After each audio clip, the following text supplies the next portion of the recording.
will now be recorded. Okay, I'd like to call the Plan Commission meeting for Tuesday, February 6th to order. Roll call, please. Mayor Kadowski, Here. Gary Paul,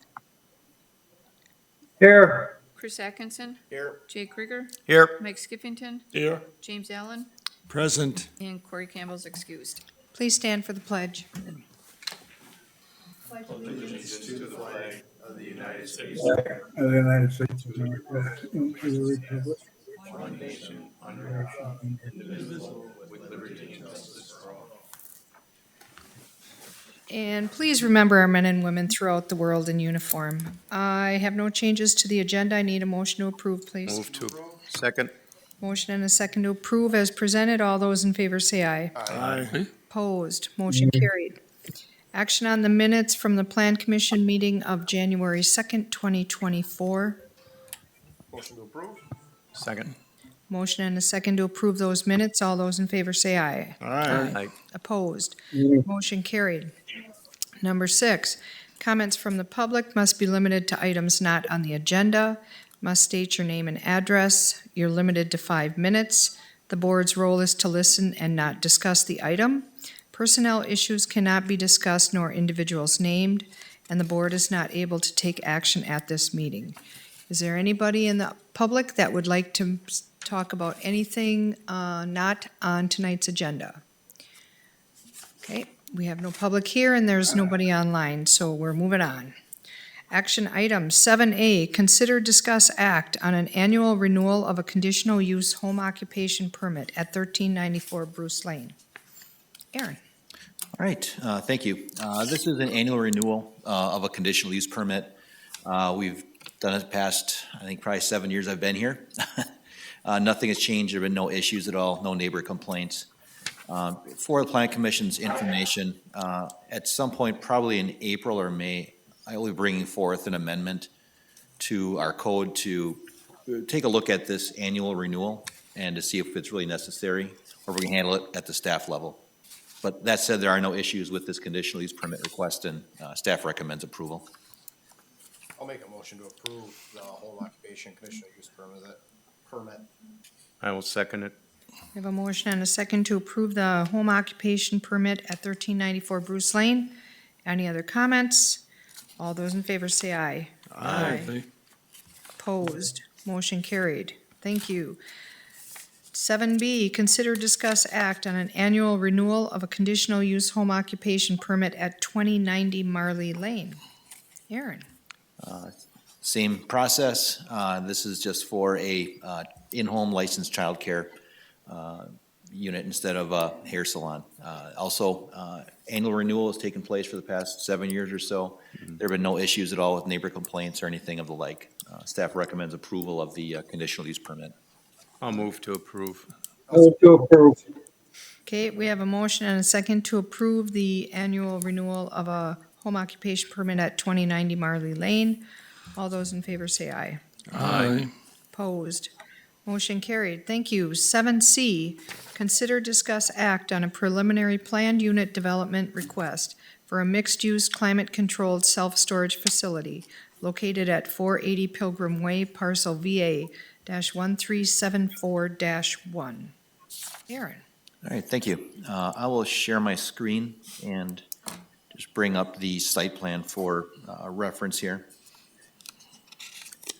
So this property is currently zoned B3 community business. The request before the Plan Commission this evening is to approve recommend approval of a PUD to allow for climate-controlled indoor mixed-use storage. The proposal, as indicated in the site plan, is that it's primarily climate-controlled indoor storage. It does have a office for the building, as well as a small retail space, thereby meeting the mixed-use parameters of the request. That use is not currently permitted within the B3 Community Business Zoning District, which is why the PUD is being requested. One of the issues when this was brought through initially to Plan Commission and Village Board for the actual rezoning was that there was a concern from the Plan Commission and from the board that once the property is rezoned, any type of industrial use could locate on that property. In talking with the developer was thinking this might be a good way to kind of allay that concern and limit it to the indoor mixed-use climate-controlled storage. So that is what's before the Plan Commission this evening. As indicated in the site plan, this is on South Broadway, up against the north side of 172. It's currently a vacant lot there right now. The site plan does indicate a future B3 use building on the north. That is conceptual at this point, and that is not in the discussions at this point. Just for reference, in terms of the building itself, it is proposed to be, as indicated in the renderings here, site plan will review this as part of the final PUD if and when that comes through. So again, this is the preliminary PUD. The developer has to do a preliminary and final PUD process, which is certainly permissible within our code. The preliminary, getting an idea of whether this is in the realm of possibility before investing in detailed engineering, site plans, photometric landscape, so on and so forth. With that, the development team did ask to just give a quick presentation to the board.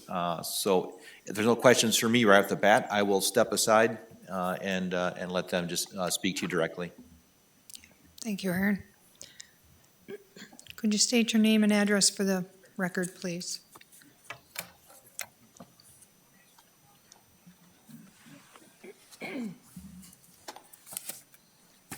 Yeah, I'll start. Good evening. My name is Brian Fisher. My address is W147N10764, Heritage Parkway, Germantown, Wisconsin. I am Scott Smet. My home address is 1428 Fox River Drive in De Pere, Wisconsin. Okay. So I thought I would just get kind of reacquainted with the project. We were here a couple months ago on a conceptual meeting talking about the proposed plan and pivoting to a mixed-use industrial commercial use. We had a good conversation, I thought, at that meeting. One of the concerns at the end was, what would the community or the neighborhood think? And so we were asked to have a neighborhood meeting, which we did here right before Christmas, I believe it was, right after. At that meeting, we did have one, Northland Cold Storage did come to the meeting. He expressed some concerns that his truck traffic might interfere with what we were proposing to do, and we assured him that that would not be the case. I believe one other person did submit a letter in support of the project. So we didn't get any objections at that time, and I even believe we left with one of the board commenting that, well, we'll get this thing done. So we moved ahead with submitting for the PUD. Preliminary, again, we want to make sure everybody has a chance to have comments, and we don't want to force anything down anybody's mind about what we want to do. We want to be as friendly and as accommodating as possible with this use.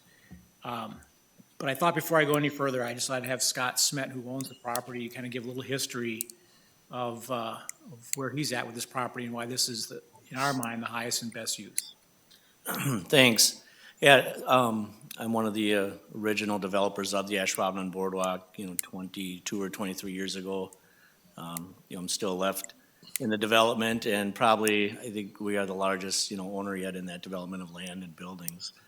But we've been marketing that project, for the last 22 years.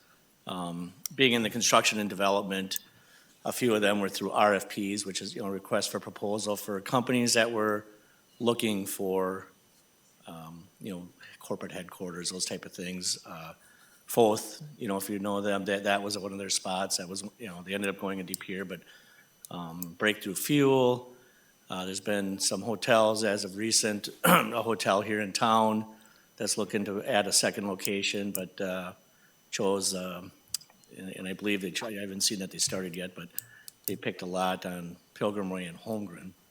So it's not, since the beginning, there was a lot of, I think there was a lot of, between a developer and the town of, what we'd like to see there And, I've always been, even in our own development group, is what is the market? What is the market saying? What can actually work there? And I think over time, part of the history is we probably forced a few things in there. The restaurant, some of those things have struggled, and maybe that we could have done better market study. I think the hotel there's had a tough time. We did a market study on this. This is a needed thing, especially with what's going on in the village. And we're looking at it now, we want to build something that would be, I own the office building, the Merrill Lynch building, so yeah, I want something that looks nice there. I have a huge investment here. This has to flow with the rest of the buildings aesthetically, and that's what we're doing. But, if you look at what is the market today, I can tell you office has got a long way before that will ever be, as COVID and some of these type of things, including the office we have there now, it's 25% empty because of COVID. We're still backfilling that. Anyone who's gonna build a new office, it's gonna be a long time. Like I said, hotels have shown interest but picked other spots. I think clearly the energy in entertainment and livelihood is, kind of between the Resch Center and Bay Park Square. That's where everything's happening. People with money are gonna look there. I think there's other hotel projects that are looking in that area. They just don't come down here anymore. And, that when we are looking at what there is a market for and what can actually help a lot of those will be people in these apartments that are all getting built over here that will use this. We see that there is a market. This is something that will work on that location. And that's about all. Yeah, thanks, Scott. So I do think, with Mansu Flats as well, a nice, attractive four-story building also is a nice buffer to the Northland cold storage as well. So I do think that there's a lot of advantageous, uses for this here, and it's also shown especially during COVID, self-storage actually gained in use. So it's shown to be immune to a lot of market ups and downs. And because the use is here, because I don't see apartments going down, I see them increasing, it will be a use for a very, very long time. So I know we've also provided you with a community engagement presentation that's many, many pages long, and I'm sure you had a chance to look through it. So some of this should be familiar. So I won't go on any further, but I will answer any questions that you have. Okay. Does anybody have any questions? I read it again. You're looking at having somebody on site 24 hours a day. No, there'll be an No. on-site manager during regular business hours, but Say that again. there will be an on-site manager during regular business hours. That will be 9 to 6, Monday through Friday, 10 to 5 on Saturdays, closed on Sundays. However, the on-site manager will have 24-hour access to the building. So if anybody, if any alarms go off or if anybody calls them, they'll be on call. But it will be manned during regular business hours. You're like a doctor and getting an answering service that you're calling an answering service and they can send that person down. They can, but it'll be the on-site manager. There's usually more than one that are on call. So there'll always be somebody on call to that facility, and also monitoring the cameras. They'll have access on their smartphone to all the security cameras in the facility. So again, if any doors are rattling, they're going to get an alert. They'll be able to see on their phone what's going on. And a client would have access to it 24 hours a day also? They would have to call for an appointment. If there was a special reason why they couldn't be there during business hours, they would have to set up an appointment to be there so the on-site manager could be there with them. And one more thing, just to point out, all the access to this will be within the building. So if you do come to the site, you're going to drive into the building, you're going to park your car, you're going to go to your unit, either on the first floor, you're going to hit an elevator, and go to the other floors to get to your unit. Okay. Does anybody else have any questions? Gary, you're online. Do you have any questions? You have to unmute yourself, Gary.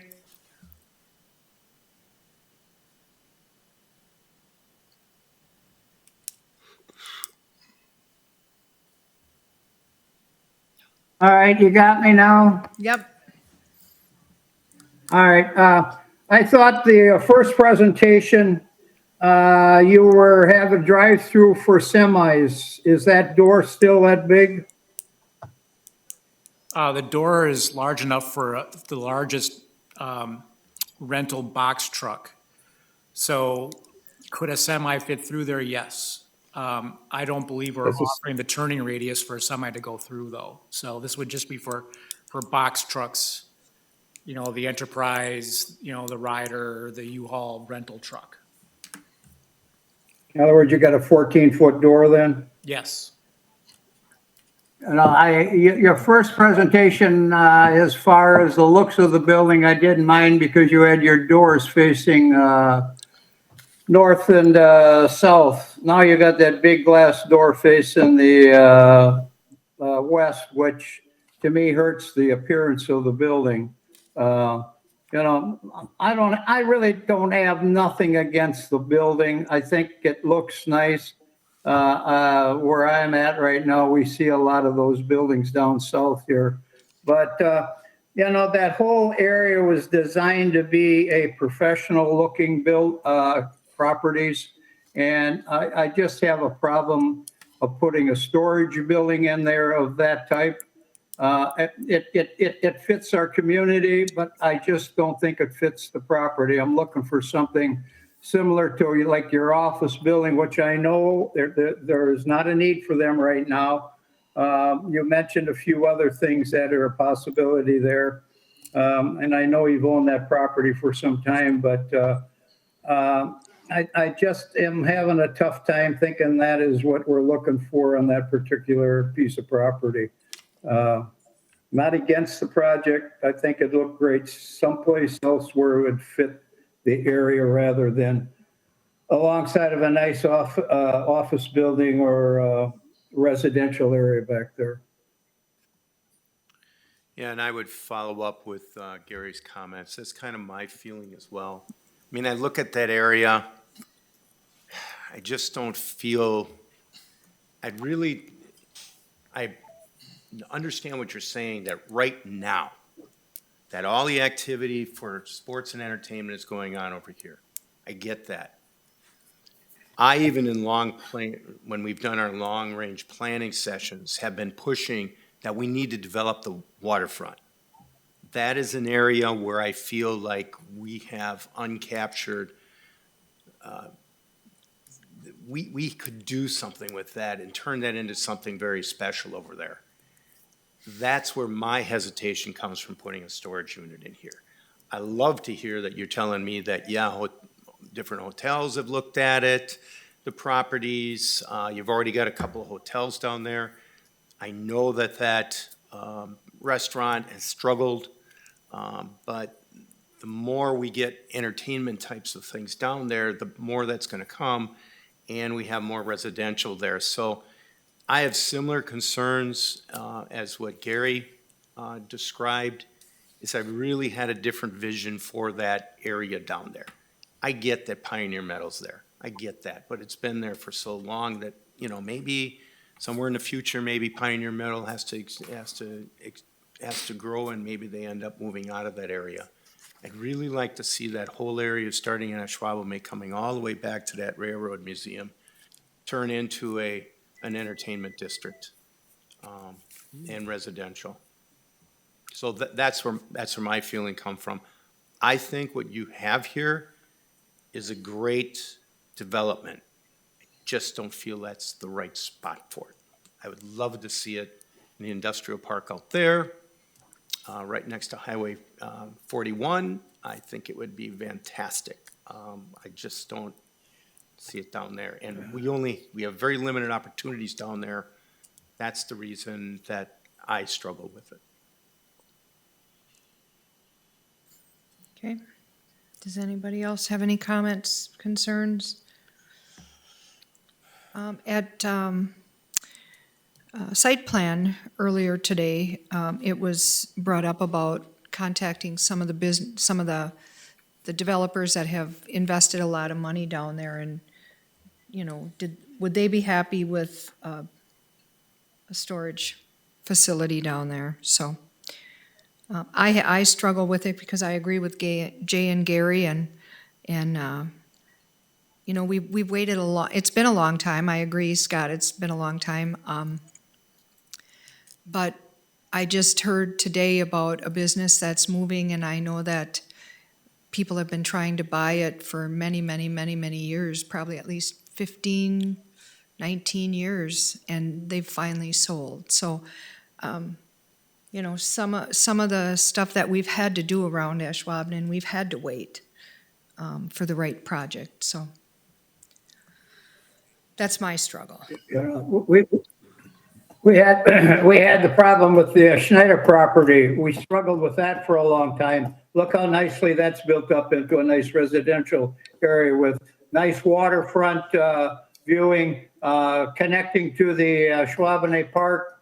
You know, those are all things that we've waited for a long time. It's finally happening. And then to go ahead with this, I think we're kind of defeating what we're trying to do right now. So that's my thoughts on it. Well, I'll just add one more thought here. You know, looking at the comprehensive plan, this fits the comprehensive plan as an acceptable use. And this does not have a connection directly to the riverfront. It sits in a really tough spot with a big berm in front of it. And my client has waited 23 years, and now we have a use that is actually something that the community could use. All these apartments that you just talked about at the Schneider development will take advantage of this location, and it's going to be the state-of-the-art facility. Ashwaubenon will have the best one north of Milwaukee, Wisconsin, by far. So it'll for a lot of reasons, it makes sense in this location. And I know you absolutely have the right to make the owner of the site wait another 23 years. It could be 23 weeks, but this is a development that can happen right now. It's a $14 million development. It produces a lot of income in terms of tax revenue to Ashwaubenon, and it can start happening this summer. So while I understand it'd be great for, you know, to wait, and you have all the prerogative in the world to wait, this is something that can happen right now. It's high level of architecture. It's going to fit in with the office building and the hotel next to it. It's got the same height. So you've got scaling is working. You can't guarantee that you wouldn't get a shooting range to go in on this, which is acceptable in a B3 zoning district. There's all kinds of uses in B3 that wouldn't, I think, be as cohesive as this is in terms of architecture and massing. So just please give that some consideration. I do think that this is a great opportunity for Ashwaubenon because it's here, it's now, and it's going to add to the tax base, and it's going to really clean up that street edge. And I guess that's where I'll leave it. You know, at the end of the day, it's your prerogative, but this is something that is ready right now. Thank you. Thank you. Okay, does anybody have any I would comment? just like to make a comment, seeing I've been going down to the Retina Center quite often for the last 6 weeks. I don't see this as a entertainment type site, and I think this is a great idea. Okay, when you make the statement that I need to drive 3 miles or more to find one of only 5, where is that one of only 5? The exact location, we probably have it on the map. Probably Baton Road. Yeah. This map. Baton Road, I would Say assume. again? Baton Road, maybe? Or the one in De Pere? Right, there's the one in De Pere by the exit, the Ashland Avenue exit, and then I think on Main Street in Green Bay is the other one, if I'm getting the road correct. Those are the only two that are climate controlled, and I would not call them Class A climate controlled storage by any stretch of the imagination. Do you know if it's maxed out? Yes. I mean, 100%. yep. Of the 50 facilities, I mean, of the facilities, 50 of them are the drive-up Row Mini stores that I know when we first came with this project, that's what you were thinking. And then there are 3 that have some form of climate controlled. They're full, and they're not nearly as secure as this facility is, and they don't offer drive-through, which this facility will offer. As I mentioned before, 75% or more of the renters are female, and this will all be indoor and it'll be safe. And that cannot be said for any facility in Green Bay, in the greater Green Bay market. It will be the best of the best state-of-the-art facility.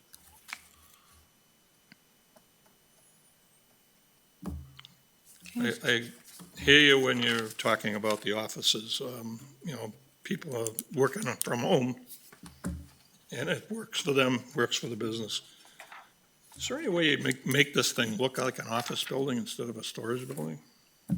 We can certainly add more glass. We were hoping for, a bit more feedback from the site plan review, but we got the door comment, which we heard.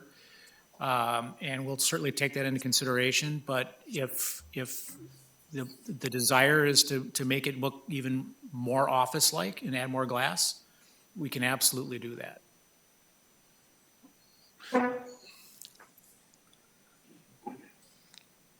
If this gets shot down, do they have an appeal? It still goes to village board. It's a preliminary PUD, so it still goes to I'm only village saying board. that based on what I'm feeling, okay? Right. Well, I'll make a motion to deny the PUD, the preliminary PUD for the mixed-use climate control self-storage facility. I'll second it. Okay, we have a motion and a second to deny the preliminary PUD for mixed-use climate-controlled self-storage facility at 480 Pilgrim Way. Any other discussion on this? Any comments? Oh, okay, hearing none. All those in favor say aye. Aye. Opposed? Aye. Opposed. 2 opposed, yes. Okay, thank you. This will go to village board on the 27th. All right, thank you. Thank you. Okay, 7D, presentation regarding the Village of Ashwaubenon Comprehensive Plan Update Process. Aaron? All right, thank you. Let me just pull up the sharing screen first of all.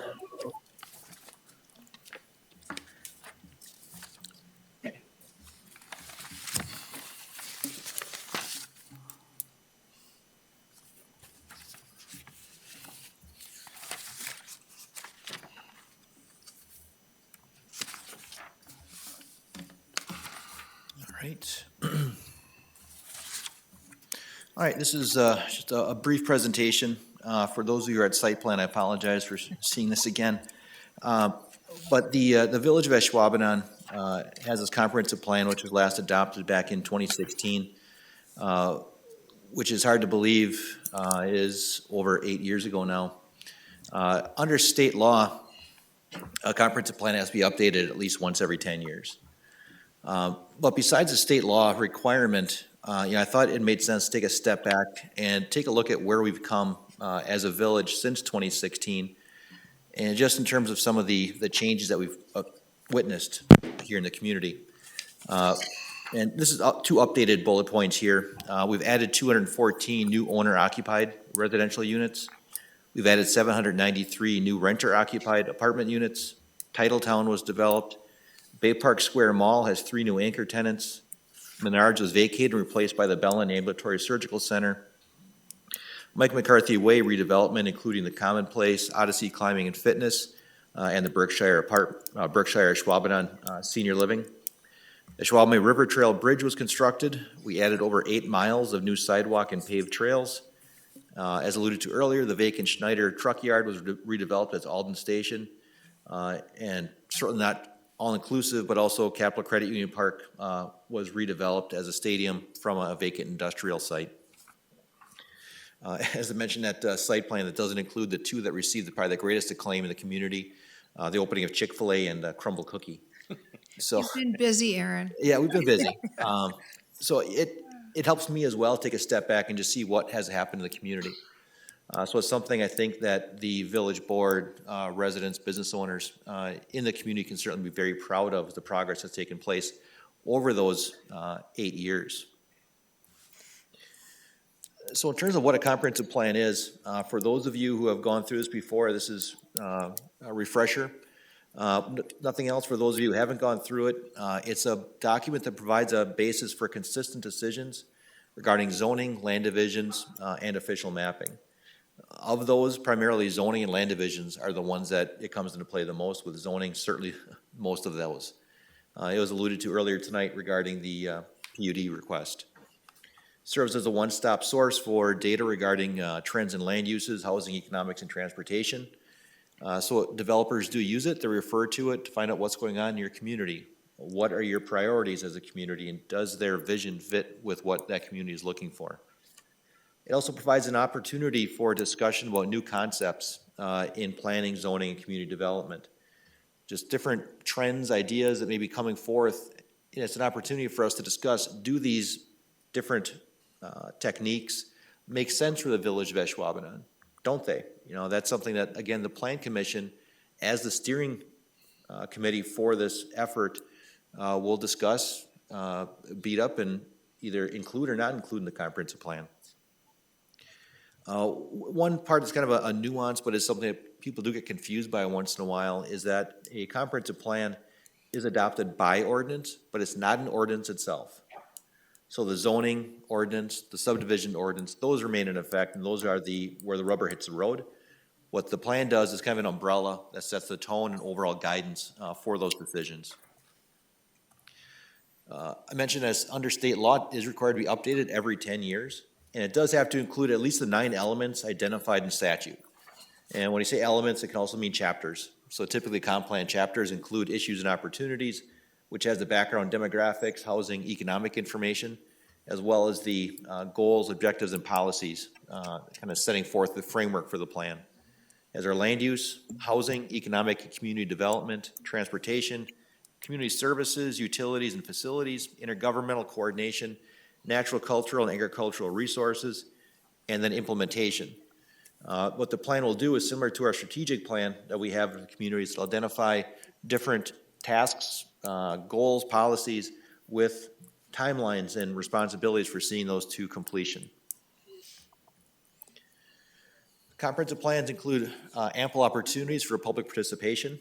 It's a cornerstone of the comprehensive planning law when it was adopted.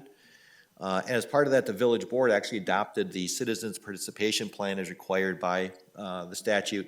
That was at the November 2023 village board meeting.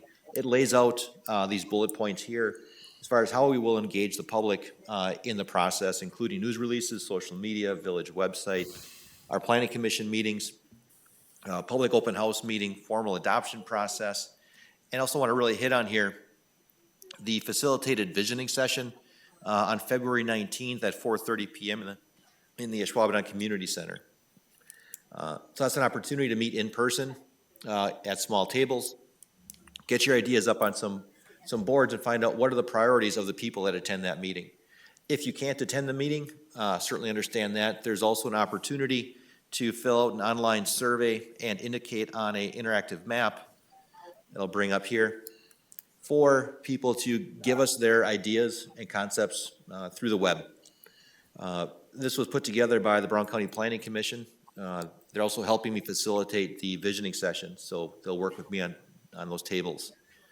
What this app does, it allows you to identify specific points on the community. Hey, we'd like to see this area redeveloped, or a new park in this location, or I'd like to see this trail extended. Beyond the geographic-based component of it, there's also then a comment where you can include general concepts. I like the way the village's banners look, or whatever it might be that's on your mind that you want to make sure we hear about as staff and as planning commission, and we can take that into account as we develop the comprehensive plan.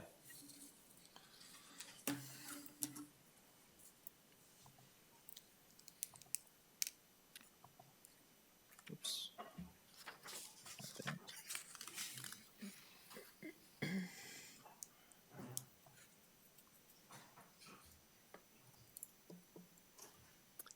So the process itself, As I mentioned, I'll be working with you as the planning commission, as a steering committee for this planning process. We will develop it in-house with basically myself. I'll take care of the technical parts of it, the writing, wordsmithing, the mapping. It was much more cost-effective to do that as opposed to going out to consulting. We did do an RFP, and the costs just didn't match up with. I couldn't justify it instead of doing it in-house. I've done probably 25 or 30 of these over my career, so it's nothing new.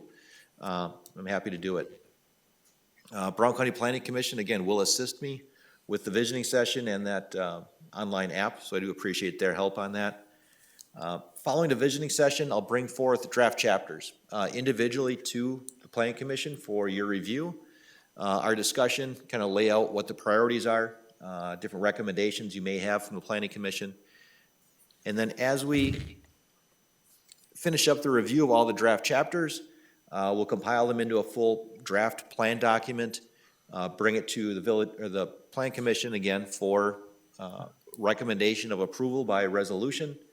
Following a minimum 30-day public comment period, take it to village board for a public hearing, and then adoption by the village board by ordinance. Timelines on these can get, a little fuzzy, just because there are times when we may have a full agenda item, and I just think, let's hold off on presenting this chapter until next month. We have timeline in there, we have some time to work with. Estimated right now, I'd say probably early 2025 for completion on this. We'll have our monthly plan commission meetings to review them, and again, hopefully at early 2025, get things wrapped up. So that was, kind of ran through that pretty quickly. But any questions about comprehensive planning or our process in general? Would just like to say thank you, Aaron, for taking this on in-house. I know you're extremely busy, and this is going to add on your plate, so I thank you very much. Not a problem. Thank you. Okay, any other questions for Aaron about this? Just looking forward to it. Yep.